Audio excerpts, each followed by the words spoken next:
ইতিহাসের পাতা ঘাটতে গিয়ে নেইমারের ইতিহাস দেখলে আপনি আটকে উঠবেন। ফুটবল ইতিহাসে সেরা কামব্যাকের গল্পটি এই মহানায়কের নামেই লেখা আছে। শেষ 5 মিনিটে দুর্ধর্ষ 3 গোলে অবদান রেখে সে বুঝিয়ে দিয়েছিল ফুটবল তার পায়ের জাদু। সেদিন অবাক হয়েছিল মাঠে থাকা হাজার হাজার দর্শক, কোচ, এমনকি সতীর্থ লিওনেল মেসিও। সবাই অবাক হয়ে তাকিয়েছিলেন ব্রাজিলিয়ান এই সুপারস্টারের দিকে। কি হয়েছিল সেদিন? 5 মিনিটে নেইমার কি করেছিল? কেনই বা এই সময়টাকে বলা হয়ে থাকে ইতিহাসের সেরা কামব্যাক? চলুন বিস্তারিত দেখি। উয়েফা চ্যাম্পিয়ন্স লিগের রাউন্ড 16 কোয়ার্টার ফাইনালের লক্ষ্যে মাঠে নেমেছিল পিএসজি বনাম বার্সেলোনা। নেইমার, মেসি, সুয়ারেজের মতো ভাগা ভাগা তারকা থাকতেও প্রথম লেগে পিএসজি 4-0 ব্যবধানে হারিয়েছিল বার্সাকে। অর্থাৎ দ্বিতীয় লেগে বার্সাকে ম্যাচ জিতে করতে হবে 5টি গোল। সবাই হাল ছেড়ে দিয়েছিল। স্বাভাবিকভাবে এমন ব্যবধানে ম্যাচ জিতা সত্যি অসম্ভব, কিন্তু সেদিন ব্রাজিলের এক নায়ক বলেছিল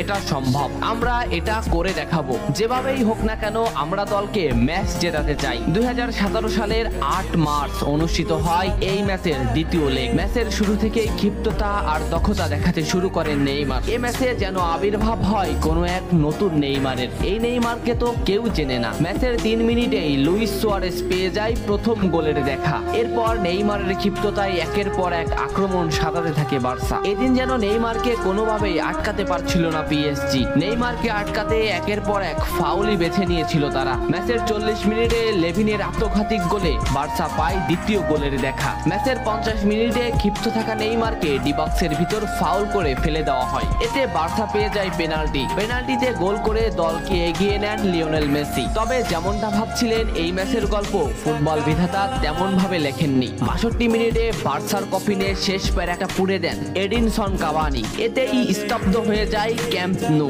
আশা ছেড়ে দেন বার্সা কোচ লুইস এনরিক। শুধু কি তাই, স্তব্ধ হয়ে যান লিওনেল মেসিও। তবে সেদিন একজন দমে যায়নি। নামটা কি? কমেন্ট করে জানান। বার্সা গোল হজমের পর লিওনেল মেসি ম্যাচের সম্পূর্ণ দায়িত্ব দেন নেইমারের উপর। আবারও শুরু হলো খেলা। ডি বক্সের বাইরে নেইমারকে ফাউল করে ডি মারিয়া। এই পজিশনে 88 মিনিটে বার্সা একটা ফ্রি কিক পায়। তবে এই ফ্রি কিকের দায়িত্ব নেইমারের কাছে বুঝিয়ে দেন মেসি। শট করেন নেইমার এবং করেন অসাধারণ গোল। এই ফ্রি কিকটা বার্সার ইতিহাসের সেরা ফ্রি কিকের একটি হয়ে রয়েছে। এর 2 মিনিট পর সুয়ারেজকে আঘাত করে পেনাল্টি পায় বার্সা। পেনাল্টি নিতে আসেন নেইমার জুনিয়র। সেদিন বার্সা নেইমারের উপরই আস্থা খুঁজে পেয়েছিল। পেনাল্টিতে অসাধারণ গোল করেন নেইমার। এমন পরিস্থিতিতেও 5 গোল করে ম্যাচ সমতা এনেছে বার্সা। এর কিছু সময়ের পরে চলে আসে সেই মাহিন রক্ষণ। ম্যাচের এই মোমেন্টটা লক্ষ্য করুন। ডি বক্সের কিছুটা সামনে নেইমারের পায়ে বল। নেইমারকে আটকাতে গেল প্রতিপক্ষের একটি খেলোয়াড়, কিন্তু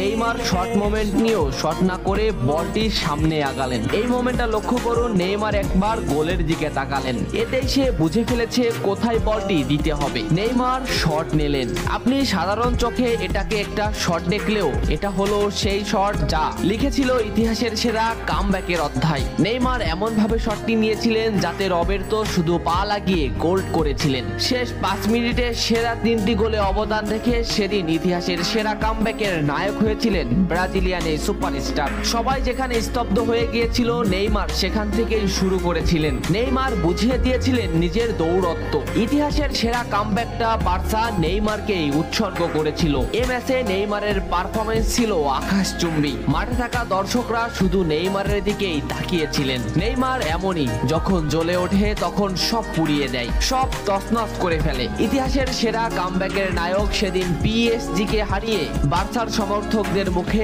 হাসি ফুটিয়েছিলেন। বার্সা ফ্যানরা কি এদিনের কথা ভুলে গেছে? নেইমারকে ভোলা যায় না। নেইমারের এই অবদানের